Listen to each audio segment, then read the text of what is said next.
I was talking to a new client a few years ago, and she said something along the lines of, I wished I'd retired earlier and worked a part-time job, something low stress where maybe I earned $20,000 a year, which that kind of intrigued me. But then she said something else that really captured my attention. She said, if only there had been a guide to give me some instructions on what to consider when I was looking for a part-time job. And so based on that conversation, I decided to take this task upon myself. So I'm really excited about this video because I've been compiling a list of things you should consider over the past few years as you think about a part-time job. And I've been compiling a list of possible part-time jobs. I've scoured Reddit boards, I've read news articles, I've talked to clients, I've got all kinds of different resources, and I've kind of compiled all of them together. And today I'm going to go over the top 8 things you should consider when you're thinking about a part-time job. But first, my name is Kevin Lum. I'm a certified financial planner, and this channel is dedicated to helping 1 million people retire without worry. Now, before we dive in, I should warn you, this is not a guide to how to write a resume or how to search on job boards or anything like that. It's just things you should consider as you're looking for a part-time job, and also some potential part-time jobs that I have found that I think are really interesting. And in fact, at the end, I give some examples of part-time jobs that I thought, that's brilliant. I wish I'd thought of that on my own. And so anyway, I wanted to give you that caveat before I dived in. So first, you don't want to consider a job that is too mentally or physically exhausting, right? So on the one hand, you don't want a job where you're going to take the stress from your job home with you. You've had 30 or 40 years of working a stressful job. You want something that's both mentally engaging, but not mentally taxing. At the same time, you also don't want a physically taxing job. Maybe it can be physically engaging, so it keeps you active, moving around. You know, one person I talked to worked at a nursery, seasonally at a nursery, and they loved the fact they could be outdoors and moving around, but you don't want something to beat up your body. So I talked to one person who said, I'm thinking about getting some seasonal work working as a UPS driver. My initial reaction is a terrible idea. Why? Because I've talked to people who've worked at UPS, and they'll talk about how physically taxing the job is. And so you don't want something that is so mentally and physically taxing that it completely exhausts you, but yet you still want something that is mentally engaging. You don't want something that's completely mind-numbing that you dread going to. And then also, depending on your goals, you also might want something that's a bit physically invigorating. So not physically taxing. You don't want to destroy your body at the very time you're hoping to travel and hike and do all these other fun things. And then right at the start of your retirement, you blow out your knees because I don't know what you're doing to blow your knees out, but whatever that thing is, make sure the job that you choose is not too mentally stressful. You want to be able to leave that stress at work, and also not too physically taxing, while at the same time not being mind-numbingly boring or something where you're completely sedentary if you want to be able to move a bit. So for example, some jobs that people have recommended to me that are more mentally engaging is one person teaches online classes at a local college. And what I really thought was interesting is he pre-records the videos and then he can upload them so he doesn't have to be any place at a particular time.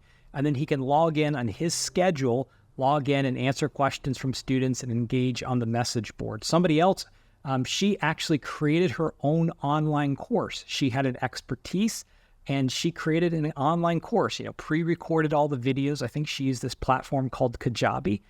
She pre-recorded the videos and then she would sign in every so often and engage with the students in her course. Somebody else I talked to was a tutor, right? There's all kinds of topics that you can tutor. You can use your expertise to tutor somebody else, and they found that really rewarding. Somebody else mentioned they substitute taught, and they really enjoyed it. A few other people have gone the substituting route and have found it less enjoyable. But just remember, as you're considering a job, think about, is this going to be really mentally taxing, and is this going to be really physically taxing?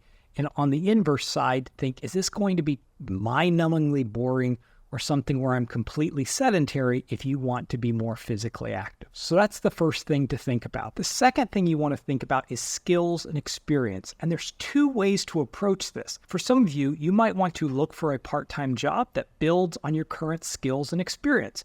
Right? So some people I know who have a background in math have become part-time bookkeepers, or maybe they do seasonal tax work, or they build on their current skills.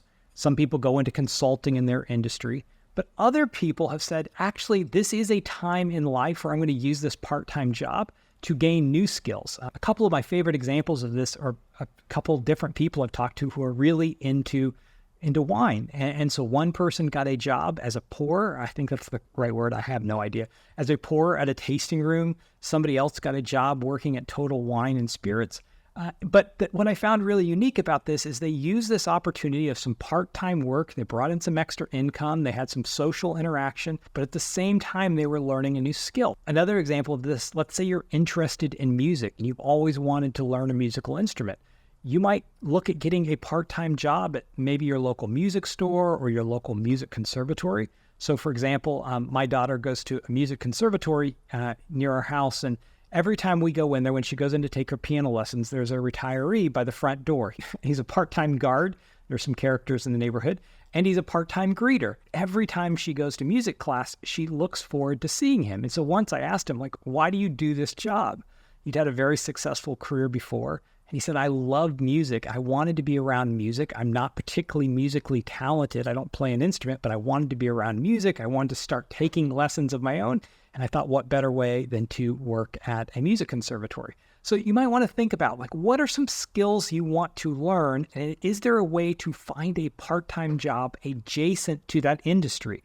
If you're into art, maybe get a part-time job at an art store. I don't know. I could go down this rabbit hole, but just kind of think about, is there a part-time job that builds upon a current skill, or is there maybe a new skill that you want to develop that part-time job can help you either gain those skills or possibly at least put you in proximity to people who have that skill, and maybe by osmosis or just being around the energy of that particular industry, you can begin to learn and grow in that area as well. Next, you want to think about social interaction. Now, this is going to be different for different people. Some of you, you've had social interaction your whole life. You are a hermit, you're an introvert, and the last thing you want to do in retirement is be around people all the time. And so you might want to find a job where maybe you have a little less social interaction. Others of you, though, right, one of the challenges of being retired is that you miss the camaraderie and being a part of a team at work. You want to be around people. And so you might want to look for a part-time job where there's some social interaction. Maybe you get to be a part of a team. One person I talked to chose to become a barista in retirement. I was like, why did you choose to become a barista? Are you really into coffee? And he's like, no, I'm not really that into coffee, but I love getting to have conversations with people when they come into the coffee shop in the morning, right? He wanted that interaction. Somebody else I talked to chose to become a bookkeeper, a part-time bookkeeper. Interesting note on bookkeepers. I've read a statistic like 50% of bookkeeper jobs are part-time. So it could be a great job, but he chose to become a bookkeeper. And I was like, why did you choose to become a bookkeeper? He's like, well, I'm good at math and I don't have to be around people. I was like, okay, I get it. So think about, do you want social interaction? Is that something you're looking for in the job? Or do you want something where you can kind of do it on your own and you don't have to interact with other people? The next thing you want to think about is, are you doing this job solely to develop a new skill, or just to keep yourself busy, or because you want social interaction? Or are you doing this job because you need some financial support? And if that's you, then you want to make sure that the job you choose provides enough financial support. Now, for others of you, it might not be as much about the financial support, but about the benefits. If you're retiring early, it might be healthcare. One guy I talked to, he loved being outdoors and he loved going fishing. And so he got a job at a local REI so he could get discounts and just so he could talk about fishing and being outdoors all day. He loved that job, right? And so for him, it wasn't as much about the money he earned, but he loved the discounts and just getting to be up on all the latest fishing gear and tech. And so that's something else to think about, right? Am I doing this just for money? Or am I doing this maybe for some sort of fringe benefit, right? If you're really into fitness, if you've got a part-time job at a local gym, does that give you a chance to work out? Or I don't know what it is, but just think about the financial implications. Like, is there a fringe benefit you're looking for, healthcare, or are you really interested in the paycheck? Next, you want to think about location and commute. Now, I am letting my own personal preferences spill over into this point, but I would highly recommend finding something that's close to home that doesn't require a long commute. There are just so many studies that show that long commutes have a detrimental effect on your well-being. My wife loves to drive. She cannot understand why I don't want to drive long distances. She said in her drive to work, when she used to drive to work, she's like, that was the more peaceful and relaxing moment of the day. If I have a 30-minute commute, I'm going to lose my mind. I would much rather be able to walk or to bike to work. And so one of the things you need to think about is the location of where you're going to work. Maybe you're fine with the commute, but think about, Is it worth the drive? And for some of you, as you age, you may not be able to drive quite as well, or you don't want to drive at night, or whatever the thing might be. So just think about, is this a job that you could walk to or ride your bike to, or take public transportation or the bus to? Just think about, is the commute worth the job? Because that is something else. Even if you love the job, if you have a strenuous commute to and from, that may take from some of the enjoyment that you receive from the job. Next, you might want to consider, if money is not the main driver of why you're taking a part-time job, you might want to consider volunteer work. There are incredible ways that you can give back to the community and be around people and maybe engage in something you really care about. So whether that's working at a local animal shelter or volunteering at a local hospital or volunteering at the local library. Our local library has a volunteer who puts on a scavenger hunt. They create this gigantic scavenger hunt in the library. Every month it's a new scavenger hunt, and they hide things all around the library.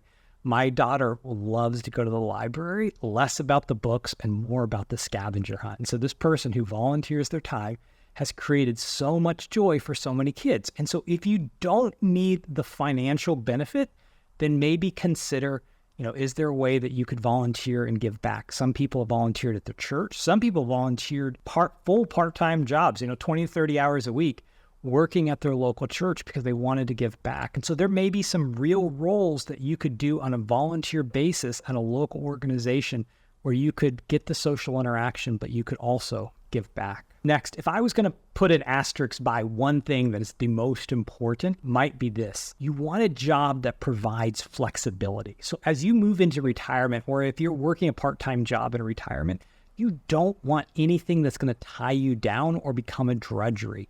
You want the flexibility to do the things that you want to be able to do in retirement. So what are those things? Do you want to go visit your grandkids? Do you want to travel the world? What are the things that you want to do? Make sure that the job provides the flexibility to allow you to do those things. So for some of you, that might mean getting seasonal work or talking to the employer ahead of time and saying, hey, I just want to make sure, I'm going to be gone to Europe for 3 months in the summer. Is that going to be okay? So making sure that you find a job that offers you the flexibility to enjoy your retirement. Because if it's just another job, and even if you're only working 10, 15 hours a week, if you were tied down and you can't travel and do the things you dreamed of doing in retirement, it's really probably not worth whatever extra income you're making. So consider, does the job have flexible hours? Does it have a flexible schedule? Is it remote? Is it something you can do on your own schedule? These are some things to think about. And I would say that unless you absolutely positively have to work a job to make your retirement work, it's simply not worth taking a job that's going to tie you down, that's not going to allow you to pursue the other things that you want to do simply to have a little bit of extra income. So just think about, what are the trade-offs and how much flexibility are you going to have in your job? And finally, I've saved my favorite for last, but does this job, this part-time job, allow you to potentially explore some of your personal interests and passions? I've already touched on this a bit, right? If you're interested in music, maybe you could volunteer at a music conservatory. But this is where I've seen some of the coolest things of people in retirement have found jobs that have really allowed them to explore their personal passions. So as I already mentioned, one person got to, really interested in wine. And so they got a job at a tasting room in a local winery. Someone else worked at a music conservatory. But there have been a couple other really cool jobs that I've seen people do. One person I talked to was a porter at a car dealership. They loved cars, and they particularly loved a certain type of car. And so in retirement, they didn't even need the money, but they loved being around people, and they loved being around cars that they really liked. And a lot of car dealerships will hire someone to drive a car from one dealership to another or deliver it to a customer.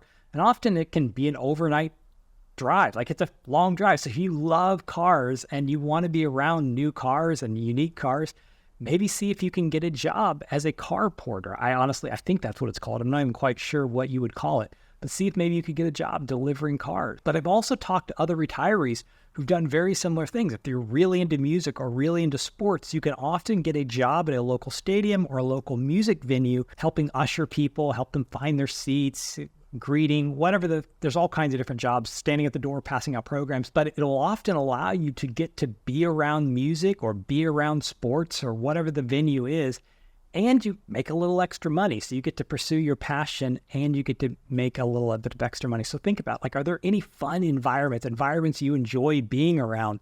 Or maybe you could also get a part-time job working at that venue. So that brings us to the end of my list. In just a minute, I've got a list of some part-time jobs that people have told me that I've jotted down that I'll run over with you. But what I hope you walk away from this video remembering is that a part-time job is not just about extra income. It can provide some extra income that honestly can really help strengthen your retirement plan, but it can also be a way to provide some sociability. It allows you to kind of ease your transition into retirement. If you've been going to work every day and then all of a sudden to stop can be jarring for some people. So it can allow you to ease your way into retirement. But for other people, it can be a way to allow you to explore some of your interests and passions and maybe even get paid to do that thing. So here are just a few other jobs that people have, that I've jotted down from people. This is fun. One person I talked to, they got a job driving the Amish. Another person got a job just doing gig work. They would drive Uber, someone else delivered Instacart because they liked it because it allowed them to have flexibility. One guy told me he loves listening to podcasts, and so it just gave him an ability to listen to podcasts while he drove around delivering groceries. I don't know how physically taxing that job is. Another person mentioned being a school bus driver. About 75% of school bus drivers are part-time employees. So you could think about that. Somebody else worked as a car shuttle driver like they shuttled cars from location to location for a rental car company. Somebody else worked at a funeral home as an assistant. Somebody else worked at a local garden center. Another person worked as a handyman, and they found most of their work through TaskRabbit. So I don't know if you know TaskRabbit, but it's kind of like an Uber for odd jobs.